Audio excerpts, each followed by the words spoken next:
morning guys, Sunday man karon, matik na maligo taog sayo og moadto sa simbahan para mo pray og magampo sa Dios para duol ta sa kasing-kasing sa Dios. Nami sa simbahan guys.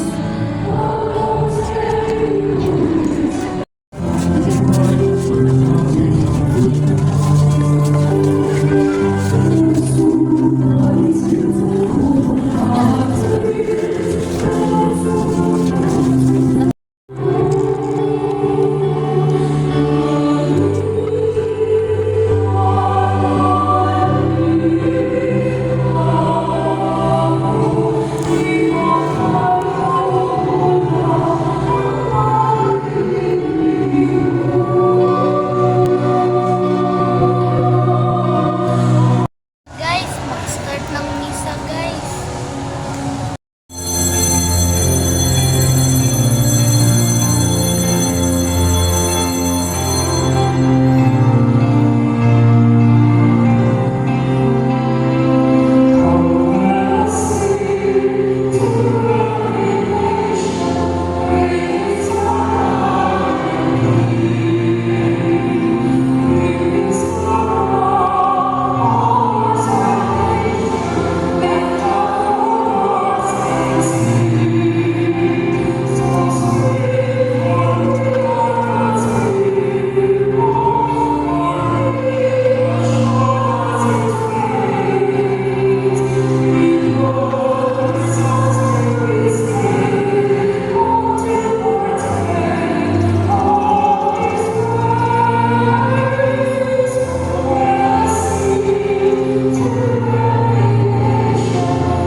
This one speech disclosed that God's mind.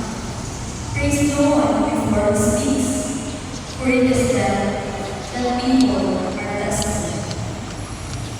The word of the Lord. Thanks be to God. Lord, it is good to give thanks to you. Lord, it is good to give thanks to you. It is good to give thanks to the Lord. Every disciple will be like his teacher. What do you notice a splinter in your brother's eye that will not perceive the wooden beam in your own? How can you say to your brother, "Brother, let me remove that splinter in your eye," when you do not even notice the wooden beam in your own eye? You hypocrite, remove the wooden beam from your eye first, and you will see clearly to remove the splinter in your brother's eye.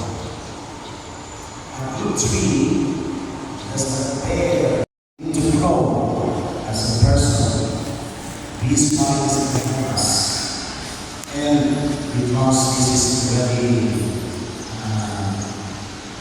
approaching the time that we pick and choose our leaders, it's a good character, some kind of qualification for choosing our public leaders.